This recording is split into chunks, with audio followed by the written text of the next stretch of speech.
once you taste the feeling of winning, you don't want to go back.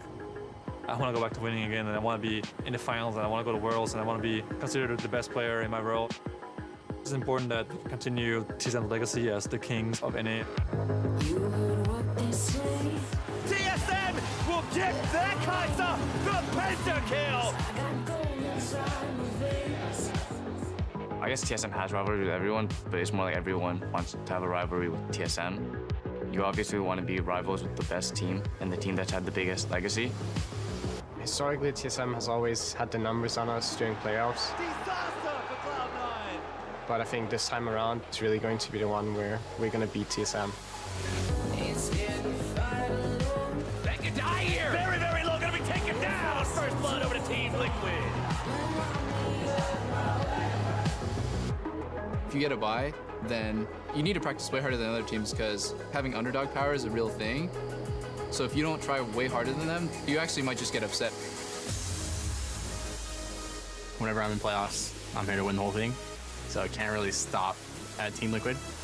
스프링 시즌에는 트로피를 리퀴드한테 뺏겼는데 이번 시즌에 저희가 뺏어오고 싶습니다. It's a double for double lift, and the Thieves are routed. Liquid will look for the win right here.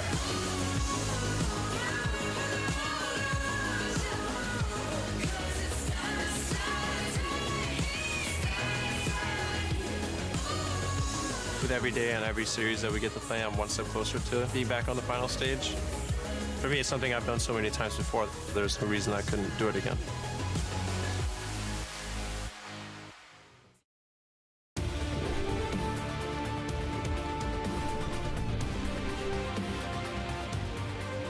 We're back with the NALCS Countdown, where I'd like to welcome Clutch Gaming's top laner, Solo, to help us break down today's series. So thank you very much for joining us. Our first match of the semifinals, we have two teams adding another chapter to one of the great rivalries of the league, after a tumultuous year from both sides. Yeah, and Cloud9 definitely had a roller coaster. You even heard Reaper talking about that, where they started super hot in spring, kind of tanked towards the end of the season, got knocked out in quarters, and then had to bench a bunch of their most prominent players. Sneaky's consecutive game streak getting snapped, and then they fall to 10th place, and it kind of felt like one of the darkest hours for the entire C9 organization that we've seen in League of Legends, and then they start to come flying back to second place. Yeah, I think it's been such a good improvement for C9, and when you look at the recent track record, they look so solid, but because it's been the roller coaster, you do wonder if they've been able to maintain that. Looking at TSM, though, they kind of had the same type of tumultuous year. In fact, they didn't even turn it on until much later, where they won the last 4 games of the split and then barely squeaked by Echo Fox in that quarterfinal series. So even though they are here, I don't think there's as much confidence behind TSM as there is behind C9. Yeah, I think that they did have kind of each their own difficulties throughout the split, but I think TSM coming off of a really tough series versus Echo Fox, I think that's something that can really bring a team together and kind of like get over the hump of, you know, all the growing pains that you've had throughout the season. I do want to jump back to C9 and just get your perspective as a player within the league. As you were watching this happen week to week to week, C9's benching this player, bringing this player up from academy, sending these guys here, whole new 5-man roster. Like, what was your perception of it as someone, you know, on a team about whether or not these were effective moves, or were you as questioning as the community was around whether or not this team was going to just absolutely implode? Yeah, I think you know, going throughout the split when they were making their roster changes and having their difficulties, it was I think everyone felt similarly to the community that they didn't really know what they were doing. They were just kind of fishing for ideas. But I guess they were geniuses in the end of it all, and they had this master plan to bring in their rookies and really take over the split. I mean, that's the thing for me. It's just like how it ends matters so much for all these narratives, because similarly for TSM, losing in quarters, the first time they ever get knocked out in playoffs before finals, it's like TSM fan base losing their minds again. But if they can win here and get to Worlds, I think a lot of people will be more happy and fine with that than still worrying about the worst year in TSM history in some ways. Exactly, yeah. For that to have been their darkest hour, being knocked out in quarterfinals of a playoffs, in the grand scheme of things, ain't that bad. No. But when you have a history of winning like TSM, it can seem like the world is falling apart. Whenever we talk about Cloud9 versus TSM, it's so easy to draw focus onto the mid lane and added pressure that sometimes weighs on our star players. I feel like I'm a player that can influence the game a lot by myself, but it's always hard to do that against a team like TSM because Bjergsen is a really solid mid laner. So it's always harder for me to play against teams that are good plus also have a very solid mid laner. So it's always been hard against TSM, whereas I feel like when I play against other teams, it's a lot easier for me to like just snowball the game or take over the game. But it's not really that simple against TSM because they have a strong mid laner too. So I think a lot of it comes down to which team is better or better prepared. And I think this time around, we actually have the better team. Playing against Jensen is always fun. Going into the series against Fox, I felt like I could kind of tease out and be a little cocky in my picks and the way that I played, facing Demonte and knowing that he would come in feeling nervous. But I know that going into Jensen, it's going to be a closer matchup, and I have to show him the same level of respect that I would show another great player. And I love hearing these guys talk about each other, where every time TSM C9 has played each other in the last 3 or 4 years, it's always been Bjergsen against Jensen, and to the victor go the spoils. But when they talk about it, it's actually kind of whose team was better because they match up against each other pretty evenly. A great deal of mutual respect, rather, between these players. But if Jensen and Bjergsen then are not so much the focus due to this neutralizing element of both being so good, where does the focus fall? Or rather, where do each team find their advantages in the rest of the matchups across the Rift? For me, starting in the bot lane, just Sneaky versus Sven. If you look at these two guys, they actually don't have super aggressive and impressive laning stats, but Sneaky actually had the worst CSD at 15 in the league for marksman. So he's someone where I think that is an area that TSM can maybe find some advantages, because Sven also, a little bit more forward percentage, but for the most part is also kind of scaling into late game. Both these guys are not receiving too much pressure and help from their team, and they focus more on getting to the late game. But I think that's one area TSM does have that advantage. Yeah, as good as Sneaky's been in the late game, his laning phase stats have actually been quite subpar, one of the lowest. Even his KDA is 1.6. Yeah, nothing stellar stats-wise coming out of Sneaky, aside from the win percentage that he has racked up with the team. And to some degree, that can't be ignored if he's just doing his job as it's needed for the team. I do want to turn our attention to the top lane. I'm coming to you, Solo, for your opinion on the Haunter versus Licorice matchup. Well, these are two of the best laners in the league, at least me personally, playing against them. And they have, a lot of variety in their play styles. So it'll be interesting to see, how the teams draft around them. I know, picking tanks like Cho'Gath and Poppy can give you like a lot of map control, and even Sion's starting to come back up. But it'll be interesting to see if someone is going to start doing the counter picks, try and get some Rumble in there, maybe get some Camille and just start working on these, more carry type champions and see if they can affect the game, because, there's going to be a lot of stalemating in mid lane. Yeah, the top lane and jungle picks can affect so much of what the top laners do, but I'm interested in that top lane matchup because if you looked at just this year, the stats we just saw on the screen, you'd say Licorice wins by a landslide. Yeah. Right? Yeah. But we also have to remember the experience that Haunter brings to the table in playing in multiple finals, multiple playoff series, and Licorice's only LCS playoff series was last split when they lost all 3 games to Team Liquid. So yes, Licorice does have the edge based off recency, but it's really difficult to count a player like Haunter out. Yeah, as stellar as the stats are throughout the regular season, this is playoffs. It's a whole different animal. Last position I want to talk about is that jungle matchup. Of course, we've got the C9 rookie of the split in Blabber up against Grig for the side of TSM. Yeah, I think Grig has done a good job stepping up and overperforming to people's expectations, but when you compare him to who he's up against, even with Sven Skaren, I would think he would be the underdog in both of those matchups, whether it is Blabber or Sven who's going to be playing out the series. So it's the kind of thing where it's a tough position for Grig to be in. I think a lot of these guys are a lot more aggressive at finding kills for their teams. That's a good point. It's something we got to consider, just the possibility of swapping those junglers throughout the series. Yeah, that's going to be a kind of a difference in play style that we'll see how C9 likes to adjust. But it's important for both these junglers to just maintain vision around mid lane, so that either one of their mid laners can really kind of move around and affect the side lanes and try to snowball the game. But I think if whoever gets the more favorable matchup is going to look really good. But both these players are kind of young. We'll see how they do. Yeah, and in terms of resource share, it couldn't be more different with Blabber as the starter. Grig has the lowest gold percentage, lowest damage percentage of all junglers on TSM, whereas Blabber is actually oftentimes supported by Jensen in the games.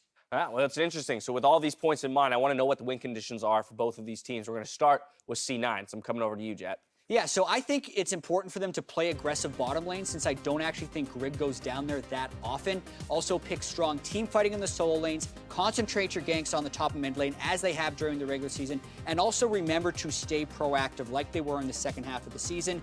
even though it's playoffs, don't slow down, and TSM's not the proactive team, so you're free to do this. All right, that's how they do it for C9. Mark, what do you got for TSM? TSM, I actually like what they kind of did in staying red side. I wouldn't mind seeing them do it and use that to get good laning matchups while still picking better team fights. So if that means picking the Rumble who can team fight but also secure a good lane, go for stuff like that.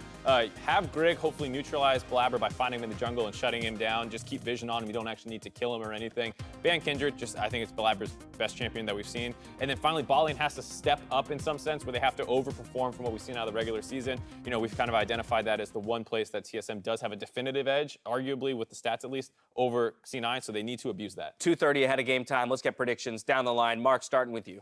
3-1 C9. 3-1 C9. What are we taking over here? 3-2 TSM. 3-2 TSM? Yep.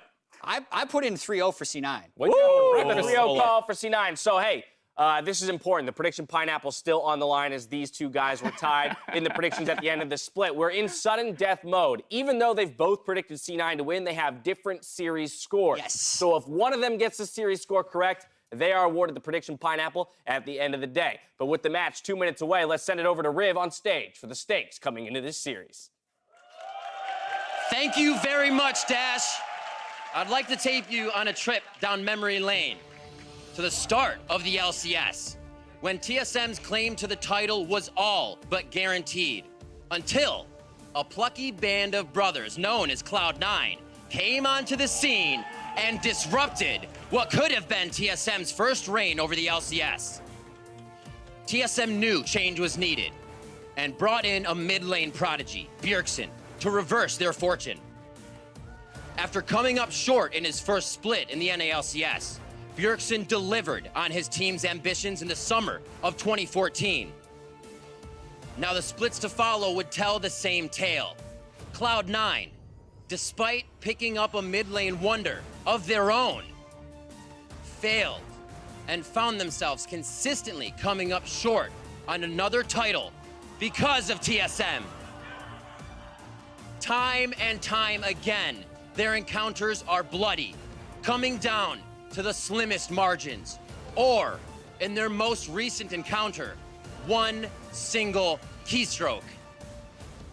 Cloud9 entered today with tremendous momentum and eyes locked on a wounded TSM. Will Cloud9 and their roster of hopefuls reclaim a shot at their reign? Or will TSM chance reign supreme and find their way to finals?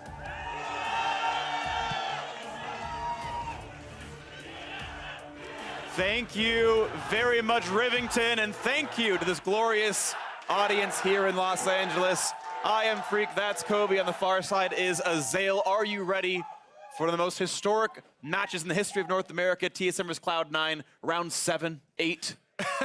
I'm starting to tear up a little bit, actually. Riv bringing me back to Vancouver specifically. You know, TSM, the summer champions from last year. Both these teams have changed so much. It's really exciting to look forward to this next matchup. It really is, and it's incredible to see all the history that has gone into this matchup and how the players have changed, but the stakes kind of remain the same, right? It's these two orgs battling for dominance in the NLCS, trying to get back on top and, you know, get to Worlds, get that glory. Yeah, it's crazy, too, how both the teams have changed so much, but in so different of ways. With TSM bringing in, you know, the imports from Europe, Sven and Mithy for the bottom lane to try and completely change their shot calling, specifically looking at Worlds. And then Cloud9, basically the North American rookie talent factory that they've been able to pump out over and over and over, Licorice and Blabber and Zazel. Yeah. Get him on stage, boys! And Wiggly and everyone coming through this organization, so much hype. And here we go. And the hype begins now as Cloud9 and TSM are into Champion Select for our first semi-final. And the winner, of course, will play into the final. And even if they lose, there's still the regional qualifier to play for Worlds, but that is at another time. Junglers being banned out fast and furious. 3 so far off, no Kindred for Blabber. And into the more safe farmy junglers like Trundle and Olaf allowed for Grig. No Gangplank for Licorice in the top lane. Yeah, I like how animated they're already being in Champ Select on the screens that you can see. Jensen, as soon as the Kindred's banned out there, talking a lot about it. All of the teams in North American LCS have been talking about this combination of Zilean Kindred and kind of memeing along with Cloud9, but the success that they found with that was so real. It really was. I mean, I do agree that it has been kind of his best champion on stage, but he's been able to play a lot of different aggressive picks. He's brought out the Camille, the Nocturne, the Elise, and he has made these picks work too. All right, Cloud9 maybe setting up for a first pick jungler with 3 bans themselves, but no, it's support grabbed off the top of this one. With Rakan off the table, Braum is the first pick here. I want to see if Gragas is high priority or what else TSM goes for. Most notably, Sven's Varus still available. Yeah, the AD carries there have been, pretty close for Sven. You mentioned the Varus, the Ezreal and Kai'Sa have been the other 2 super big ones for him. And then he always does have the option of AP, but everybody's got it on their minds. These 2 mid laners, who's going to pick the assassin? Bjergsen with skills on Akali, and it will be Bjergsen's Akali again. And it's the blind pick. So much confidence coming out here from Bjergsen. LeBlanc is still up. That is the assassin versus assassin matchup we could get, and that is LeBlanc favorite. I would be so hyped to see it. Yeah, we have seen a couple of different answers. LeBlanc is definitely the hypest one. We also see things like Galio if you want to go the tanky route. But Eyes if you want to go for a more normal. Exactly. But we're not done here. Shen is picked up. Typically, we assume support Shen at first. It can be flexed into the top side, though, very easily for Hanser. We have seen them play Shen Swain and these sorts of bottom lanes. Remember, Sven has brought out that Swain a couple times, so they could be looking at something along those lines. I think that can work well into something like the Quinn, who is a bit shorter range, easier to get grabbed up by that never move. And I think we're getting the LeBlanc. It makes sense here. Would be such a hype way to start off this series. That's going to be exciting. I like the sneak. He's bringing out his own Quinn. He's going to flip around. Zilean will be the mid lane pick here. And with no mid laners banned at all, both these players got their pretty much top tier pick. Akali versus Zilean in the mid lane. And we kind of mentioned a little bit, but Zilean was the big champion for Jensen when he came back into the starting roster. Accelerating Blabber, having the extra life for him when he goes a little bit too deep is something that the team talked about and they kind of count on with this strategy, but it's very good in lane as well. We've seen him flash double bombing people, setting up for kills. And of course, Kai'Sa grabbed in for Sven. One thing I do want to posit here is we have seen Akali play top lane a very little bit. Hanser, we know, can play carries, and the chance to routinely flex, go for something more like a Syndra in the mid lane, which is often actually quite good for Syndra, baiting out the ultimate and moving things further around. I want to see what TSM does as their draft pushes forward. It'll be really interesting because so far TSM definitely drafting very heavily on the dive, on the engage. Kai'Sa, Shen, and the Akali all looking to fly into that backline. Also, it would be kind of disappointing for me personally if you have a team with Bjergsen on it and they don't let him pilot the Akali. The LeBlanc ban does say what Freak was saying. It's talking that, hey, this Akali could be going up to Hanser. We still have to consider that LeBlanc could come through, so there are mid lane bans going over to Bjergsen still, despite the fact that this could be an Akali mid. And we're up to 6 junglers off the table already just from bans, and another one is one of them. Actually, no, nothing's been grabbed yet in the jungle. So yeah, 6 junglers gone so far in the draft here. Even the Hecarim going away. Yeah, and we have to talk about Hecarim a little bit because we've been looking towards this champion ever since the mana sustaining problems in the jungle were solved. And he did, get a recent couple of tweaks. It's definitely a champion that works really well with Predator, and we've heard stories about some scrims, really snowballing with it, especially around camping mid. So even with these jungle bans, they're still focusing on that matchup. Yeah, and especially in combination with the Zilean, the speed up, giving you even more damage when you're charging in. Gragas would make a lot of sense, but you always have to take into consideration the Braum with the shield can actually make it very difficult at times to knock people in with your ultimate. That's always going to push Braum and those behind him away. So it can make it tougher for Grig. All right, the North American special. Nocturne, of course, still left up on the table. Has gone down in priority quite a bit over the last several months, but still a plenty powerful champion. And Cloud9 going to keep playing aggressively. Lots of heavy roaming available now as a Nocturne can get across the map. looking for the top laner. Yeah, and their strategy does become really clear once you have these ones locked in, right? Because we've had Sneaky on this Quinn over and over again. Where it really shines is later in the game, after the laning phase, when he's pushing out these lanes really quickly. He can roam with the ultimate. Nocturne is so good at picking people off, between that ultimate. Plus, during Nocturne ultimate, makes it difficult for the Shen, no matter who's playing it, to be able to help out their teammates. So Cloud9 looking to get those pickoffs. As you said, Freak, even Ornn, with his ultimate, is super long range. Yeah. He can set up those kills.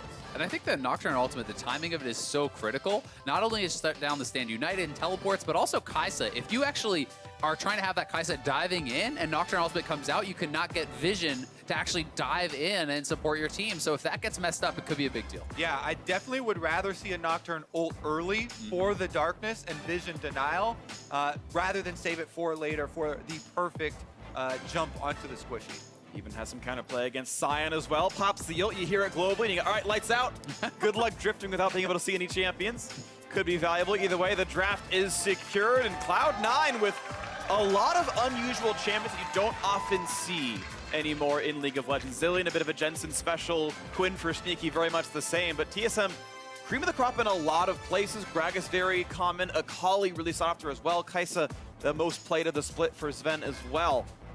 Going to be exciting to see if C9's more sort of individual champions are going to work well for them in this draft. And specifically, I am looking at Blabber, the rookie of the split here. He is on Nocturne. This is a feast or famine champion. We've gone over so many times, how North America really does kind of over-prioritize it even to some degree. Early on, can it be very influential in the lanes, looking for those kills. But again, if you don't find success in your first couple of ultimates, you will fall behind and become very useless for team fights later on. And so the coaches leave stage. Up to the players now. The mid lane matchup very hyped, and across the board, all stars on both of these teams. Cloud9 and TSM into game 1 of the semifinals.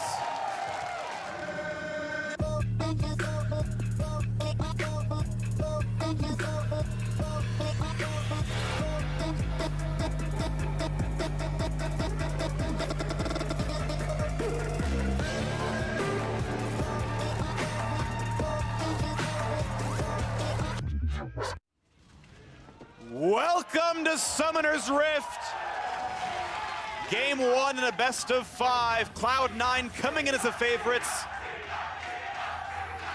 of the audience as well. The second seed of the North American Summer Split, fighting back from a 10th place spot around week 2 or 3. This group of 5 has done so much work here now, battling against the most historically dominant team in NA history, TSM.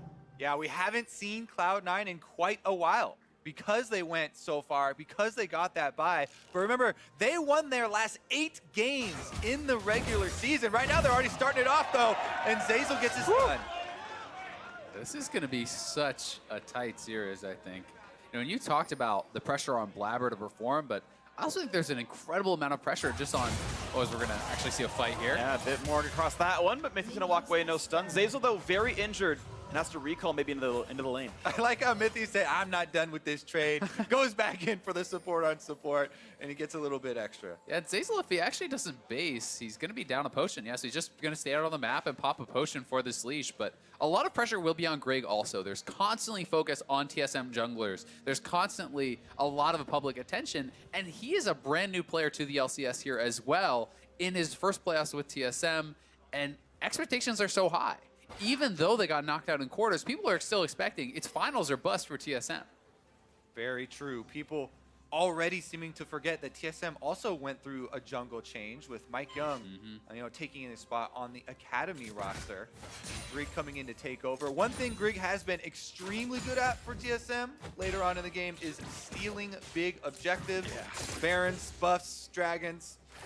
Steph Curry, actually, even a recent investor in TSM. Nice to have some of those eyes on this game as well. Eyes on Sven, as we know in this one, and with his trademark Kai'Sa, should look pretty good in this. Sneaky, though, the Quinn has taken several nerfs over the course of time. Still happy to play that champion. It's something I very much respect as a player who's historically always been one of the first to gravitate onto new things. He's very successful with it so far. I am excited to see what they can do with this. I imagine TSM has scrimmed basically none against Quinn, and might have a hard time picking up with it. Nice trading by Bjergsen. A lot of damage on a Jensen. Yeah, that tower shot evening out a little bit. We have to remember this is Corrupting Potion plus, you know, he does have Inspiration Secondary, so it's going to be a lot of healing here for Jensen to actually kind of take some of those disadvantageous trades. I also have to say, you know, as you were touching on, it's such an advantage to be playing something that not a lot of other people play because you're not necessarily confident on how to react to that champion. You haven't played against a lot of Quinns. Almost like the second bomb there, but it's still going to be damage towards Bjergsen. They trade back and forth. Now it's just up to the biscuits as Jensen has chugged through the rest of his Corrupting Potion.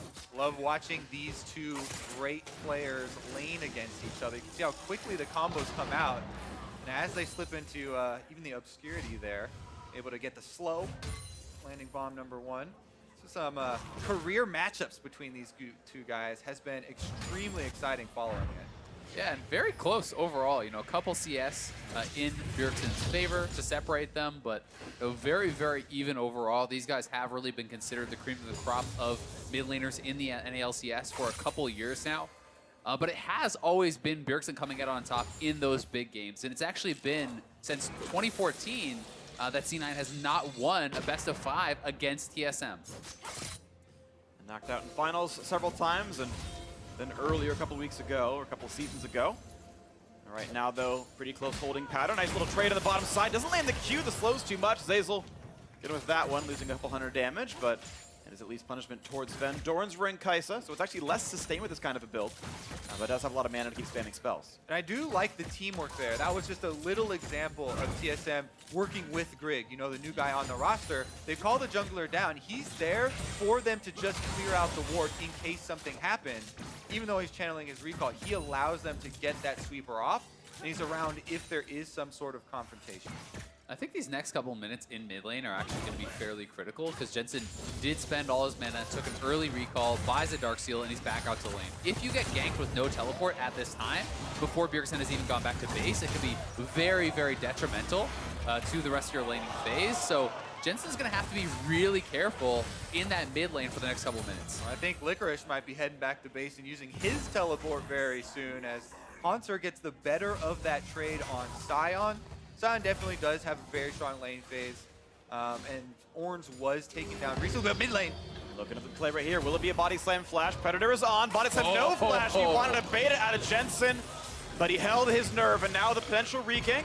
Here's done a half, out he goes. That is nerves of steel there from Jensen. Just like I was talking about, if you die there with no TP, Bjergsen gets a big buy. He maybe takes over that lane. He didn't even flinch. And I like where these, you know, kind of poker plays come in. You get to test the mental of your opponents. Is he going to pre-flash, thinking the Gragas flash is also going to come in, or hold on to it like there? Typically, now trade in the bottom side. He's going to take a fair bit of damage, get nearsighted, he's going to walk away. Typically with Jensen specifically, he relies on his ability to dodge skill shots, dodge ganks. We have always complimented him so much for specifically his movement in lane and being able to get out of a lot of those very dangerous scenarios without having to use big cooldowns like your flash. It is good to see that confidence, even in a matchup where you know there's so much pressure on him coming in against TSM, against Bjergsen, with all the history there. He is not flinching. So taken out of the turret in this case here, as level 6 have come around though, so volatility can go up. Blabber level 5, the same for Grig, fighting over the scuttle in the top river. We'll see if they get a fight for it. Smite comes through, Grig is 6. All right, Azael, I want to play the next level of the poker game with you then. If you are Jensen and you see Grig come by again through mid lane for a gank, he body slams as close, do you flash the second time? Or do you hold on to it for the rock, paper, scissors, calling his bluff again? I feel like you have to flash when he's 6 as well, because then even if you get your ultimate off, I think you're not getting back to the tower. Well, speaking of ults coming off, though, a knockup there could be nowhere to go, and Haunter's gonna fall. First blood to Blabber. Had eyes on Blabber, rookie of the split, first ultimate. As soon as he gets it for Nocturne, he is up to the top side, he converts on it, and he gets the kill money. So big there for Nocturne. You talked about how important it is to get going in the early game. You get a kill on that first gank. He's able to complete the warrior. He's going to get it rolling. And here it is one more time. The Orin ultimate is ready. Nocturne is moving up towards that top side of the map, so they know they want to go for the split. Remember, these are two young guys. Licorice is just on the team this year. And he's converting right here, flashes over the Scion, comes in immediately with Blabber, and they execute the kill before Haunter even has a chance to flash. Yeah, and Licorice did that flash to get in front of the ultimate to stop him up, because otherwise he's unstoppable, doesn't get stunned by the Orin ultimate, so nicely responded to there. Beautiful stuff out of this. See it a lot with people preemptively using their flash rather than the Scion ultimate sometimes to try and expect that and get out of those.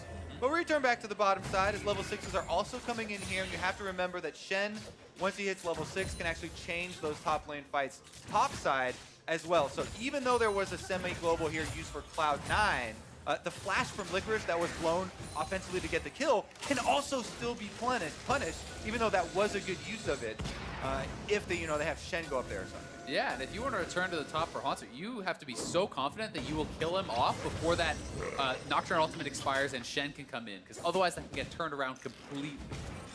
A little bit of tension down this bottom river as Brig and Blabber trade blows. Spell Shield used on a regular barrel, but I'm not worried about the explosive cask here as the wards go down and Cloud9 get a bit of vision themselves. Yeah, they're rotating up from bottom lane over to the Dragon as well. Looks like they were thinking about the Infernal. Right, they've taunted Nocturne. Could this be the burst damage they need? The shield comes up for Zayzlin. He jumps back across the wall with the flash. But Gragas gonna find his cask, and they get that kill picked up. Brig now on the board. Brig answers back so quickly here, and there's your level 6 on Gragas. They get the kill, and this is a bigger one because Infernal Drake is on the table, and they're starting it up. Yeah, that was so well done, and credit to Mithy for starting it out. Knew they could win that 3v3. Should be there Infernal. Neither top laner is looking to actually join in. We'll see if C9 wants to do anything, but I don't think they really have much of a chance. Yeah, especially with the wards over here. TSM are able to see Sneaky, deny him a pathway to go mess with Grig. So even though Grig's getting low during this Dragon, his team is screening for him. No one will interfere, and TSM will claim it. Beautifully done. TSM get that collapse after the mid lane shenanigans. Sven and Mithy got the push. They got that kill through. Yeah, here it is one more time. They knew they were around in this brush, but TSM is coming from above Blabber, so he's just walking straight down and then taunt straight out of the brush, catches Blabber, and the follow-up here from Brig was beautiful. It definitely was, and Blabber had no spell shield, I believe. That's why we didn't see it at any point during that replay. Not quite sure, I don't remember what he used it on. Used it earlier in the river, just on that regular barrel when he's chasing him, so it may have still been on cooldown from that. It is a very long cooldown, upwards of 20 seconds there, and a good job by Mithy taking advantage of that opportunity. Still fairly close here as far as the early game, though. Blue buffs have been handed off to the mid laners, and Jensen trying to stop Bjergsen's recall. Takes a turret shot for the trouble, but doesn't make that happen. It's going to be interesting to see how defensive Jensen decides to go into this Akali and Gragas, who do have a lot of upfront burst. He did rush a Catalyst, so probably going Rod of Ages here to start things off. A little bit more HP instead of a tier, so you can't get burst down as easily before your ultimate comes out. And as excited as we are for this matchup, the Zillion pick into Akali is mostly about countering, not dying. You have your ultimate to stuff the all-in kill, as well as just getting as much sustain as possible and farming it out. And also, you really are able to give some, I think, kind of continued relevance to that Nocturne, who is very often a one-way trip in that late game. He can dive in, make space, you ult him up, he comes back up, and gives you more of a chance to have that big team-fight impact. Modest fighting continues on the top side, and despite the assists going to Licorice, there's really not much excitement happening up there. It's the tank matchup. It's kind of what you expect. They're both playing for the team fights here. Mid lane has gone pretty equal, and we've, of course, seen that bot lane kill a little while ago. Curious to see who the fan thinks is going to win this one as time ticks on. Equal in gold for both these teams, but TSM up that Infernal Drake.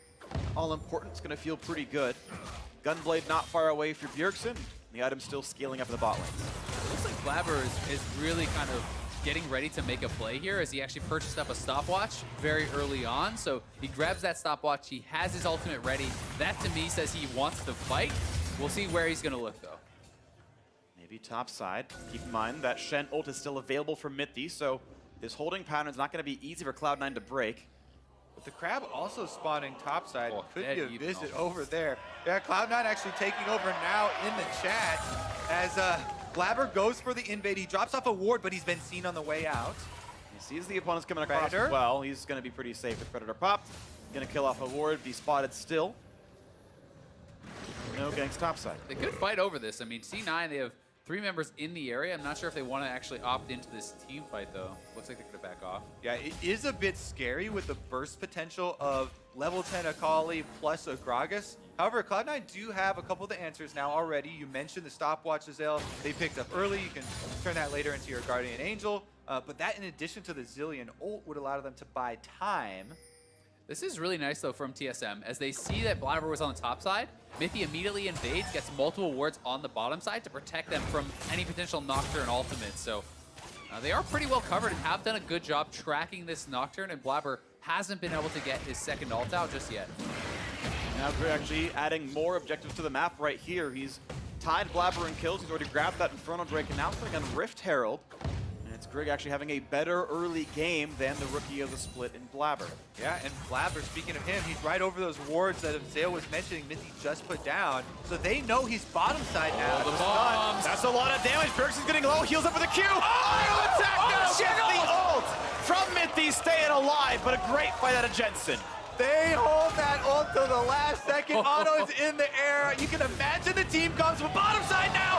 Because there's no Shen around anymore. He's going to flash and get away. That should be just survival as Sven gets out. But now it's time for turret pressure on the bot side. Super good ult there from Sven. He ults to get to the other side and then immediately flashes afterwards for a large distance. However, Cloud9 have the momentum. Yeah, they may just be able to straight up take this turret. So much pressure gained there from Jensen. He makes the support come mid. They get the flash bot. They're going to get the first turret, and Jensen making a big difference. Look at Mithy, though. He's coming down the river for TSM to cut them off. The taunt, he's got flash. How many's going to hit? A nice vault backwards and sneaky. Going to make sure we got enough space to get through it. And remember, this game is all about a cascading effect of one area on the map winning, and that's spilling over to the bottom side. Jensen with the 1v1 plays on Bjergsen in mid lane. Let's take a look at how he got low in the first place, because this prompts the rotation from Mithy, from bottom side up to top side, which allowed Cloud9. Oh, during the replay, 3-on-1, Nocturnal not even used. Sven finds himself alone and shut down. A great play, knowing Sven has no flash, no ultimate, no way to get out of there. We can try and play the mystery game here. Maybe they're just waiting in the bush. That's what I would The old classic. Don't worry, we're going to have an Ace of Predator replay coming up to show us what happened. I promise. As Bjergsen knocks down the minis in the mid lane. Well, well, now they're making you're a liar, freak. Well, I was told Arthur's the liar. All right, here it is, our Ace of Predator replay. Down on the bottom side, we see they want to go for this one more time and just sneaking back around into the brush. Mithy looking out to roam, and I assume Sven just stepped a little bit too far up. The greed, when the greed hits. One more wave, please. Cloud9 says, no way. Sneaky and Zazel back out on the warpath here, roaming around, but so are Mithy and Grig clearing out the wards together. Well, Ocean Drake is alive, and the rest of the team is available. Bjergsen got his ultimate, but so does Jensen. Mithy, the only one missing one here. Revealing the Ocean Drake, the Shen taking it up, and getting lower on that Shen is not necessarily ideal. Yeah, Hitting around though. Orange walking topside still. Yeah, they already have 5 members here for TSM in place, controlling the Drakes, looking to get number 2. A teleport could come in for Licorice, but it's a bit too late if they wanted to make the call to actually stop the objective. And TSM on the Drake. They grabbed that one without issues. And now the question is, does Cloud9 hit anything topside? Because they chose to send Orin back up there. They really didn't fight for the Drake. Yeah, I mean, they're going to get a little bit of a minion denial from Hanser, but it's not going to be too big of a deal. And credit to TSM for actually just getting the vision around the dragon, being able to set that up a little bit better. And Hanser won't miss too much, just a little bit of turret damage. Interesting situation we have here. Slight gold lead for Cloud9 with the extra tower down versus TSM's 2 Drake control. Pretty powerful Drakes as well for themselves. But again, look at the vision that Cloud9 are trying to move up into TSM territory. Sneaky on this Quinn also aiding in that there with the W active, revealing TSM! Taunt Flash gonna find Braum. Zazel puts the ulti down. Nocturnal comes in as well. And there's a Scion behind them. He's teleported through. Now Licorice will show up on top of this one. And fight's gonna start. Orinhorn comes across, finds a knockup on the 2 in the bot lane, but Grig is still pretty safe. Licorice will have to flash this wall, but he's gonna wait and buy some time first. Waiting for his reinforcements, maybe waiting with the Zillion open to bait this as well. Over the wall goes Bjergsen. Licorice gets revived. Bjergsen in the stealth, staying alive. 50 over the wall now. Looking for round 2 as the knockout comes in. Will they find that kill? Sneaky knocks down Bjergsen, and the team stays alive. 1-0 Cloud9, and they're not done. Watch out for Jensen has to flash backwards and a vault into Mithy. Down under 1,000, but able to walk away. Cloud9 1-0, out they go. Walking on the razor's edge here. Cloud9 over the back of the Dragon Wall. Revive Licorice. I was wondering, how long is he going to hold on to that flash? Just to the very end, they get the kill and they got out. So ridiculously close, and TSM are going to drop the Rift Herald, but C9 is actually here ready to defend this, so the Rift Herald shouldn't get too much done, and TSM definitely losing out pretty big on that. That was an incredible display of trust in your teammates and communication in a very convoluted 5-on-5 situation. Yeah, and here it is one more time. They want to try to knock down Grig. You can see the early use of the stopwatch to buy time there from Blabber. And then here's the situation, kind of just dancing back and forth, trusting that Zilean will save him. Yeah, and they're throwing range damage over the wall while he's waiting, while he's reviving. This whole time, they still have eyes on him. Bjergsen goes over, they get the kill, an immediate flash out with sub 50 HP there. The juxtaposition of the C9 fans pumped up, TSM fans not Deer in impressed. headlights. Woo.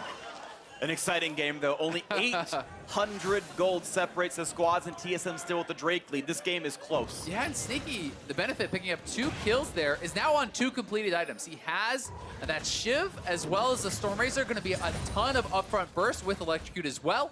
He can start getting out to those side lanes, looking for plays around the map, and we'll see how effective he can really be on this Quinn. Heads up there as well. Heightened senses, spots out that Shen and Gragas were waiting in the corner. There's a man who knows how to play Quinn. He pressed W, didn't get ganked. I know many players who would make that mistake. Champion master. It doesn't even cost mana. People would still get that wrong. I know one of those players standing right next to me. Yeah, to your left or right? Left. To the hint, that's me. For those not watching.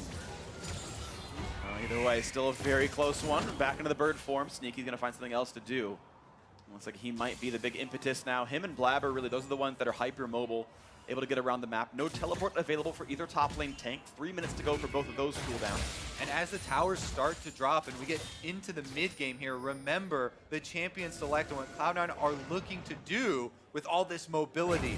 TSM trying to defend their turrets right now. They have to be worried about transitioning between turrets, because you can see Blabber, he's hovering in the river, looking for an ult top, now looking for an ult mid, trying to get that opening. And he's got that rank 2 ult, you know, both Sneaky and him do, which is going to increase their mobility, increase their ability to engage, you know, kind of from further away.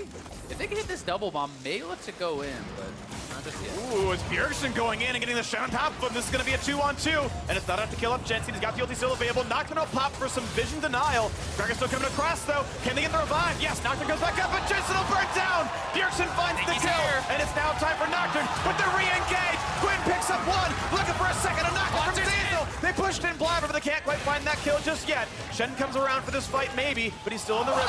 Looking for the kill. They're not going to find him just yet. They're staying alive. Looks like it's just the 1-for-1. Mithy was staying around to try and get relic procs to heal his teammates there, but almost went down to the Nocturne Q. That was so close. And both the top laners actually, I thought Hanser would already come through, but it's his TPs gets canceled. Both the top laners' TP gets canceled there, so that was a ridiculously close fight. This game is certainly delivering on the history of these two North American great teams. Teleports are coming in to actually get them back on the field right now. I don't know if I have more action to cut us off, but what an exciting opener here. Only 21 minutes in so far, and everyone's still on the edge of their seats with gold very close to even. Yeah, this fight was really, really close, and honestly very well played by Bjergsen. He buys so much time with the Shroud. Yeah, and also I think that second bomb from Jensen was a bait to have Bjergsen commit so that Blabber, you know, could have the collapse 2v1. But again, Mithy's Shen keeps turning those numbers. And then here in the second area, he goes to use the revive on Blabber, dying himself, but Sneaky comes in to save the day. Yep, both top laners had those TPs canceled, so they could not join in, and C9 so close to finishing off Mithy there. As you said, Mithy coming in to try to proc the Targon to heal up some of his teammates. And look at Sneaky's burst now, 3 kills, adding a BS sword on top of those 2 items.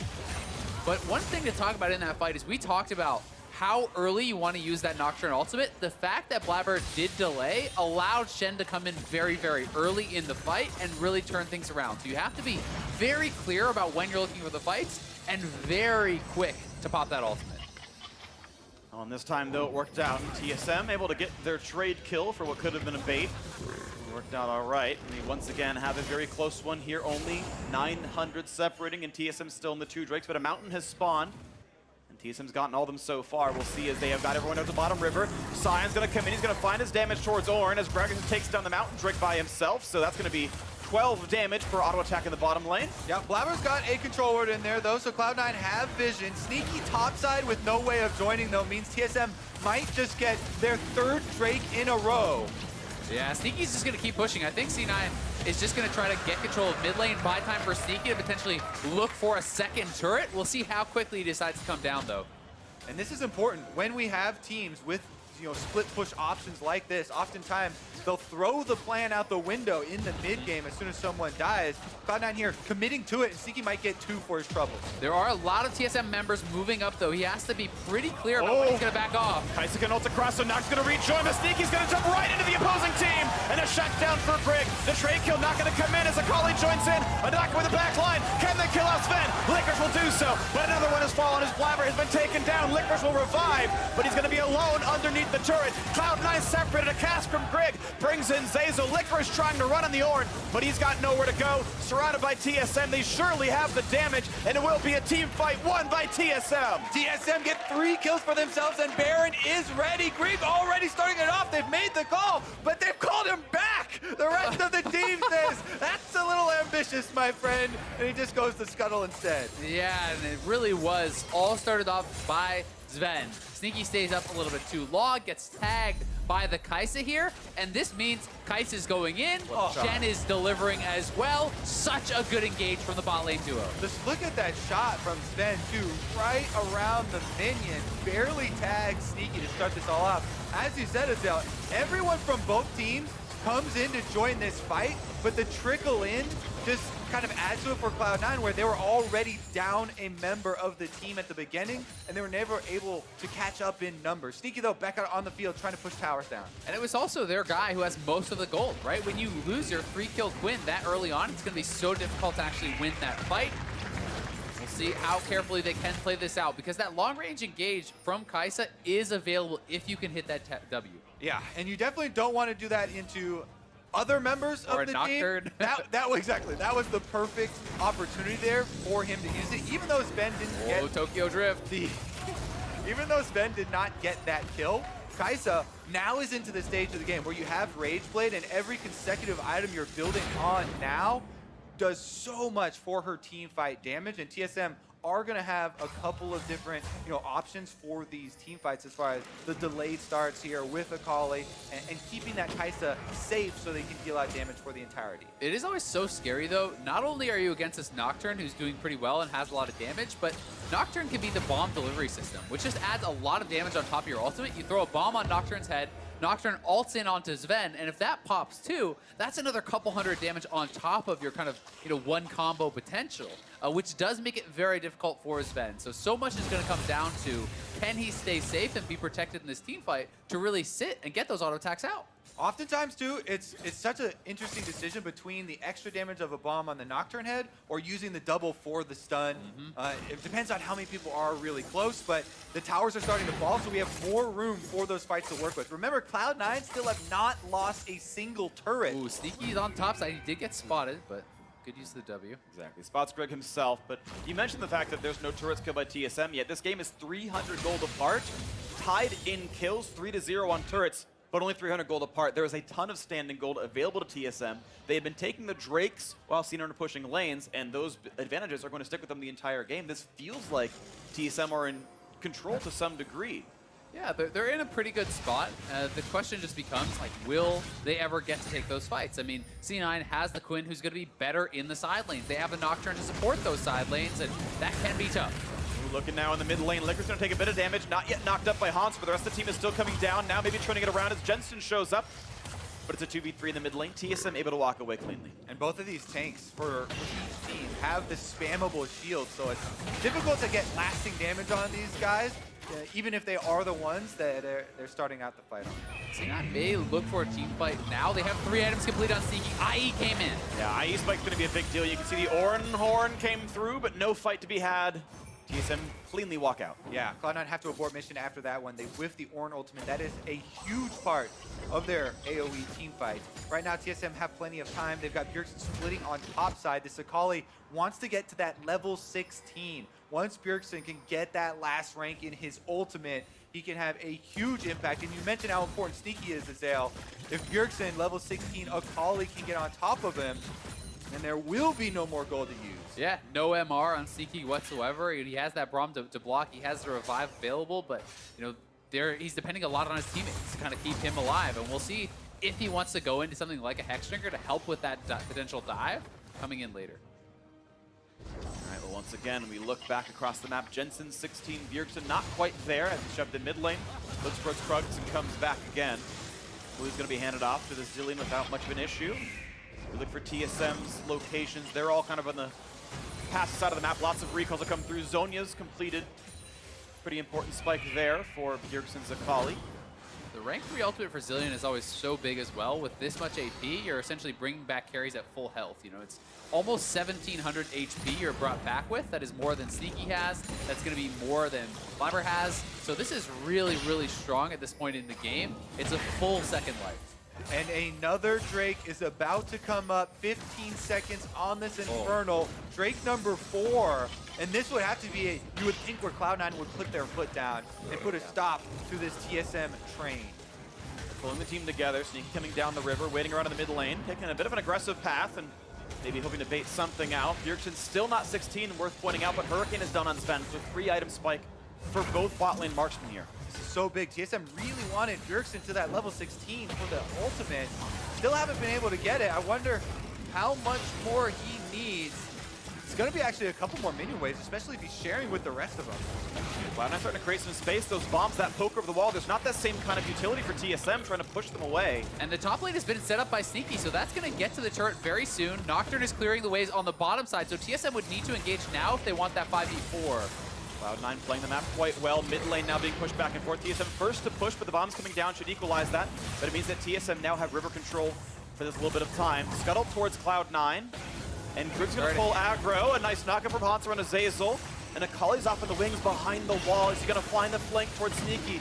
Bjergsen's going to look, but he's on top of the controller. Now they know that he's there, and Blood Control hold the left side of the flank. Dragon still taking lower and lower, though, down to 2k HP. It's going to be a smite fight, picked up there by Grig. Ornhorn comes across, they still wait for Akali. Hanser in the front line. Once he engaged coming through, they pull shot on top of him. He's going to look for the back line, they can't yet find it. He's got no one to kill, and a first resurrection comes through. Now a trade as the Zhonya's pops in for Hanser, but the Scion will die pretty soon. They've knocked down Blabber, 1-0 TSM, and they're walking away with 4 members on this one. C9 trying to re-engage, though. Can they find someone to kill? Hanser can't get back over the wall. They've got a knockout towards 50. The shot comes across. Bjergsen rejoins. They're going to find a certain kill as Jensen gets one, though, on his Sven. It's a 4v4. Zhonya's for Mithy, but a bomb is on top of him. He's going to fall over. A double for Jensen. It's C9 who's won the fight. And C9 can head to Bear potentially, but their jungler is down, so probably just going to go mid lane, shove this up.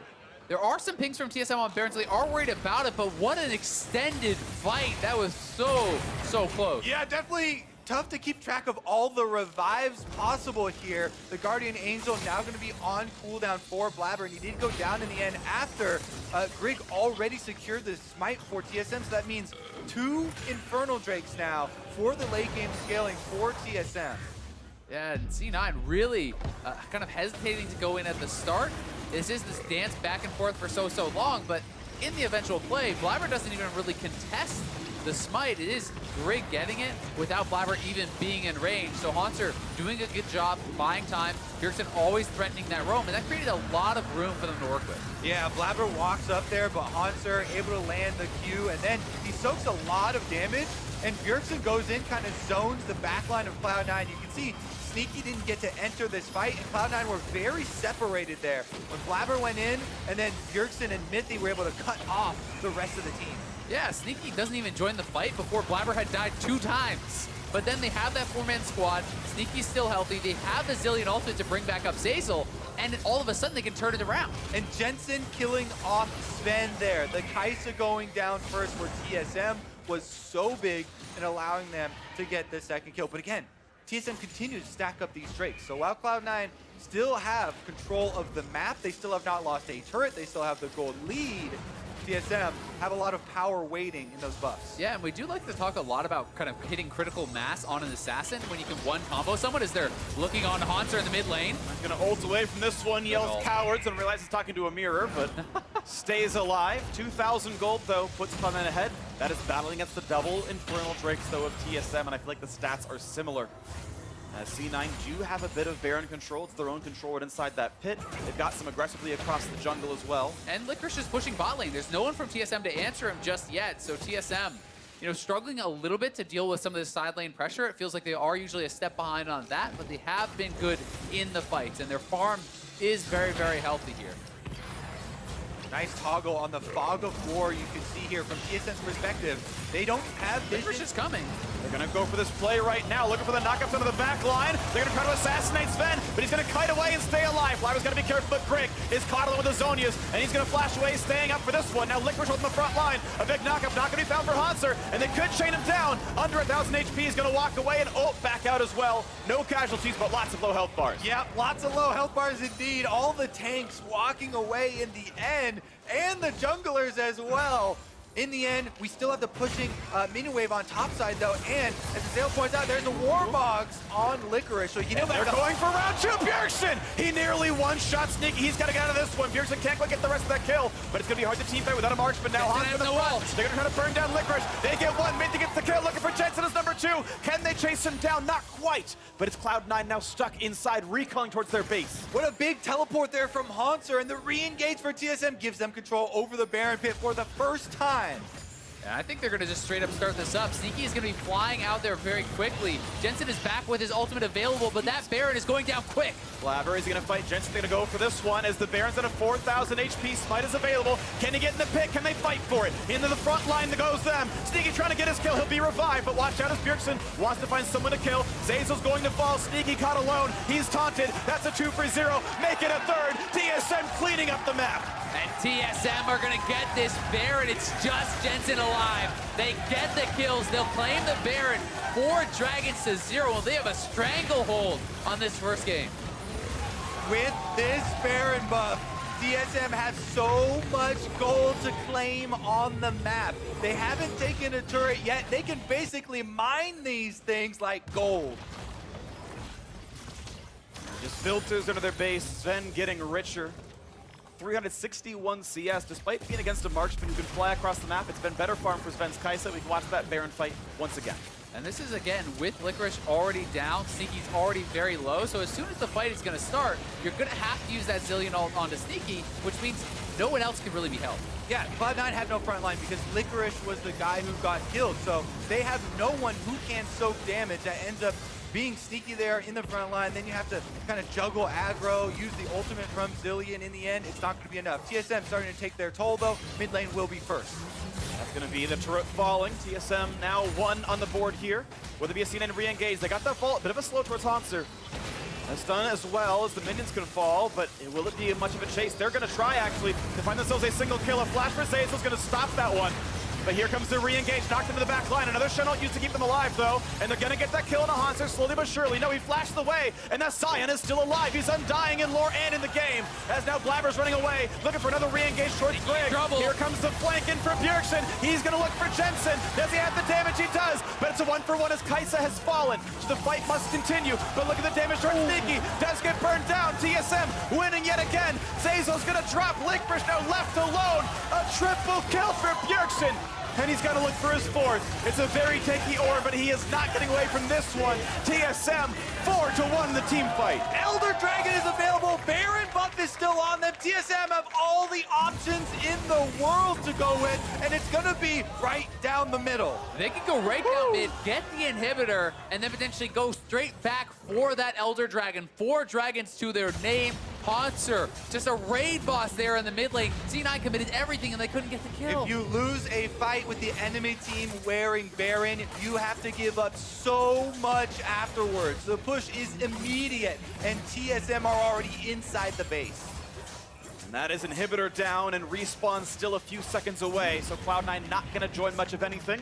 As the teleports come across the map and TSM conglomerates down towards this Elder Dragon. Bjergsen now 7 kills on the Akali. Got to come in later in the fight, pick off a bunch of the low health members, not having to worry about the Zillion ultimate anymore. And TSM on top of it will be able to claim the Elder Dragon buff on their way out. Bjergsen just recalled with 3,500 goals, so he's gonna have another item to his name, but here it is again. Look at all the commitment here onto this stone plate Scion. They use everything on it. Blabber then starts to dive backline because they think Haunter's already dead, but then they don't even have enough damage to grab Haunter. And that was a great ultimate from Grig as well. He splits the team. Sneaky flash in, they knocked away the rest of them with Jensen to the bottom side, and that allows Bjergsen on an assassin. The perfect battlefield to come into is one that is completely split and in chaos like this. That is where an assassin can shine. He was set up, and it looks like the fans have also changed places here. We have the reverse. We have the reverse, and TSM are kind of pulling off these multi-step fights where you have to force a Zillion ult out on someone, and then Bjergsen is trying to maintain the rest of his cooldowns to then attack someone else. So you see the Zillion ult goes on Sneaky, and then instantly Bjergsen is diving onto Jensen, diving onto the other targets, and trying to knock them out of the fight. And looks like TSM wants to keep going. You can see how good Bjergsen's been on Assassins. The all-star he's been for so long in his career. Puts a lot of game into his hands, and 7-2 looks like that again. And specifically Akali there with the graphic, you can see 19 KDA from the single game big carry. Here they are though, trying to take care of some structures as well and finish off game number 1. And Bjergsen bought a full death cap after that last fight that they just won with double Inferno with the Elder Dragon. That is an insane amount of damage that he's gonna have. He's almost at 700 AP on this guy. And he is gonna be absolutely shredding through Jensen and Siki. Here comes the push. Top lane inhibitor turret going to Fallen. 8,000 gold Baron power play. And will it be a team fight? Nocturnal pops. Roms as well, but it's Cloud9 not willing to pull the trigger. They're going to cede more of the base and give more to TSM. Yeah, remember the Elemental Drake stacking from TSM earlier in the game? Well, it pays off when you get a late game Elder Dragon. There's zero chance that Cloud9 can fight them while they have this much true damage at their disposal. But they might have to. In comes the dive to the backline. Can't quite kill off Sneaky, but right now he's invisible, so Bjergsen's going to be okay. The kill's going to come after his Licorice. 1-0. And in the 5v4, great knockback for Grig. Will knock in the Guardian Angel off of Blabber. One turret falls as well. So now a limping C9 must try again, but Quinn's already been deleted, and they're going to lose this one as C9 stuck inside the fountain. Another double kill for Bjergsen. 9-2 on the Assassin. They're going to knock down the rest of the base, spend a bit of time like Vitality hitting people on the fountain, but this time they will knock down the Nexus, and TSM leads the semifinal 1-0.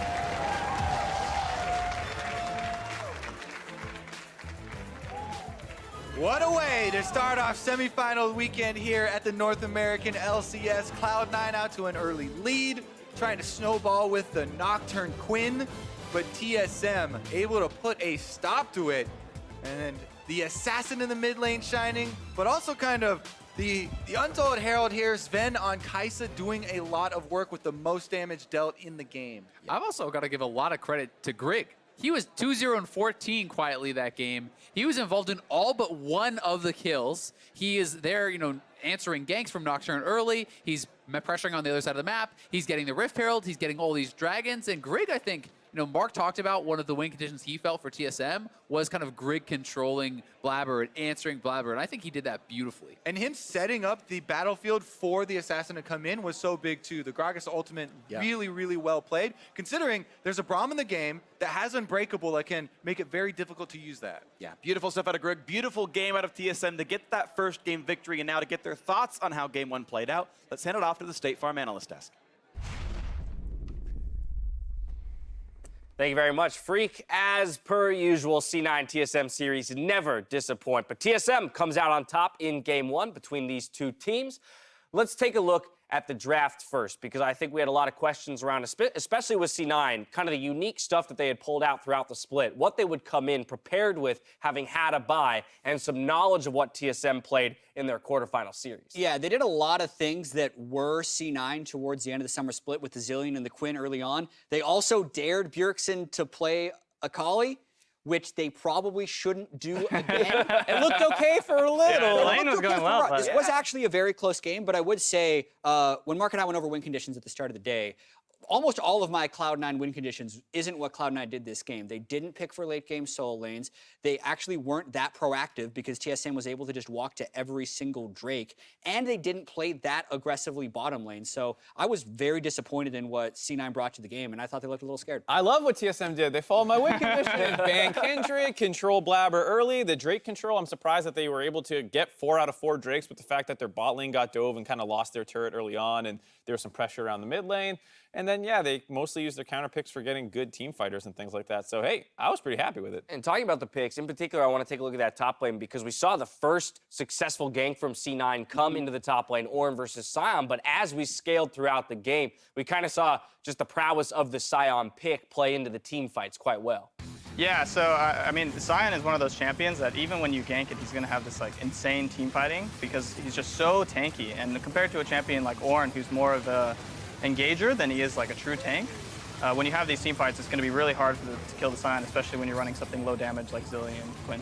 Yeah, and I think the game was very back and forth, and so if I'm looking at this from the C9 perspective, I don't know if I'm walking away 100% convinced that like we lost in draft because there were so many opportunities to get better leads and better plays. So unlike the previous series that we'd seen in the quarterfinals, you'd be okay with running this back? I'm still kind of like debating it in my head because on the one hand, I don't know if you want to run it back and give TSM the chance to adapt even better because both teams can react to what happened in this game, and TSM can say, okay, we don't want to lose our bot lane turret at 10 minutes against the Quinn. Let's figure out some stuff we can do to help there. I'm afraid if you run it back, that I think this one might have been one of the first times Bjergsen's played Kali versus Zillion. Right. So I don't think he's going to have like the near death that he had, and they're not going to have to use Shen ulti to save him.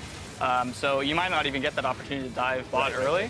And then, you know, once you get to mid game, I just don't see how you're going to stop, you know, TSM's kind of ball comp and be able to, you know, sustain in fights when you have to deal with the Sion front line. That's the biggest part I'm debating with is like, I think this series will largely come down to team fighting. Yeah. And that's why for TSM, my win condition was make sure you always end up with a better team fight. Yeah. And I think here you kind of saw that work out. And as much as I saw C9 could have done a lot more stuff in the early game, but now that we're talking about it more, I'm like, yeah, I don't think you want to run that You don't back. run this one back. You can have a better early game and maybe snowball, but like this series does feel like a team fighting series.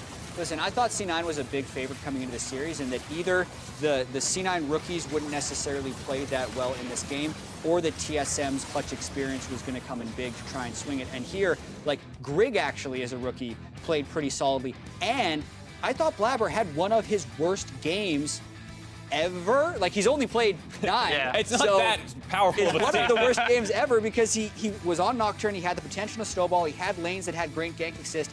He ends 1-5-5 on Nocturne. I think that's magnified by the fact that C9 spent their first 3 bans on junglers against Grig.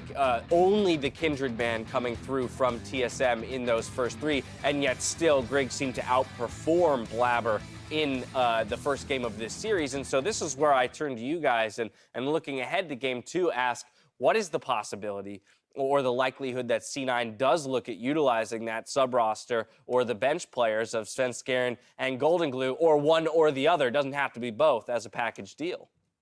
If they're serious about the 7-man roster, I think you put Svenskeren in. There's probably, it depends how scrims have been going, there could be a lot of resistance, like, oh, we don't want to overreact after one game, and that game was really about dragon control, but like, Svenskeren is still a good jungler. I think you could put him in, but then you also have to ask the question of, is it time to put Golden Glue in? Because Jensen, I thought, had a pretty good game. All right, well, I have an answer for you just as quickly as I asked the question. TSM has elected to stay on red side, and there will be no substitutions for this game. So, to your point, Jed, it looks like C9 is keeping the faith in the you know, the roster that they just threw up onto the Rift, saying, hey, it's more about execution and in-game stuff that we need to clean up. Yeah, and like, you know, we were talking about there, you can totally change up your ban phase. You don't need to target Grig. He performed on the Gragas. It was also weird because they went away from that strategy by not continuing to ban out junglers in the second phase. They let him get Gragas after banning out so many tanks. And Gragas is still a fine champion, so what did the first 3 bans really accomplish? I think there's, in the draft, a lot of things that they can do different. Still on blue side, still with Blabber and Jensen. It almost makes me think that they had an original game plan to play Heck Room with the Zillion, but then because it got banned out, they had to default to Nocturne. So I'm not even sure that this is what they initially wanted. Right. I think they're going to have to readjust things because, you know, picking Gragas jungle is like obviously still a good pick, and I think doing 3 bans just to end up with that is not going to help. Yeah, I mean, TSM has this massive Kai'Sa priority because it's an amazing late game pick. They're still going to want to do that. Yeah. Yeah. Has Sneaky played very much Kai'Sa, though? Not a ton. Pretty sure. He's focused a lot more on Quinn and those kinds of things. So what happens if C9 does adjust to a more late game team fighting focused scenario? Because if you're saying like that's what TSM should continue to do, I think the series is going to come down to the team fights in the late game. Is C9 better at that style if they start to draft towards that style? I would think they've cleaned up a lot in the recent weeks with their team fighting. Yeah, I wish it was that simple. I think obviously TSM thought they'd be able to run over TSM early game. If C9 drafts a late game team, they should still be able to win early game. And then yes, they would be able to win that late game style if it goes to 35 minutes. But it's all up in the air and it's all about what you practiced. Game 1 goes the way of TSM. We'll see if Cloud9 can bounce back when we return. Show us how you're watching, though, this semifinal match all across the world with the hashtag HowILCS. A special shout out to the crowd over in PAX West who are catching some rays while tuning in to this semifinal match. See you in a bit. Outdoor viewing party. So they know he's bottom side now. That's a lot of damage. Bjergsen's getting low, heals up for the Q. Oh, attack! Check the ult! Nocturne goes back up, and Jensen will burn down. Bjergsen finds the kill, and it's now time for Nocturne, but they're re-engaged. Quinn picks up one, looking for a second, and Nocturne for Diesel. Kai'Sa's dead. I ult prom. I'm up. We can fight. Keep fighting. Look at Minty. I have a bomb on him. Bottom gets stunned instantly. Nice. Oh, kill Quinn. Get Quinn. Get Quinn. We have Quinn. Nocturne is dead. Wait. The fight must continue, but look at the damage from Sneaky. Does get burned down. TSM winning yet again. Zeyzal's gonna drop. Linkfish now left alone. So now Olympic C9 must try again, but Quinn's already been deleted, and they're gonna lose this one, and TSM leads the semifinal 1-0. The sub above difference is daily, not shredded last night or baked yesterday afternoon. Good ingredients, prepped fresh every day. Because that's what daily means. Jersey Mike's. Be a sub above. Welcome back to Assist of the Week. During the quarterfinal match of FlyQuest and 100 Thieves, the Thieves were getting harassed by FlyQuest as they attempted to take down Baron. Someday decided he had enough, launching Call of the Forge God at Keen and headbutting it towards Flame and Santorn for the knockup, caused FlyQuest to scatter, and 100 Thieves secured 2 kills. And Flame, then it's going to be free. Flame in some trouble, trying to get himself away from this one. Cho'Gath not really mobile enough to escape the collapse. He tries to go for the feast with his dying breath, but it will not work.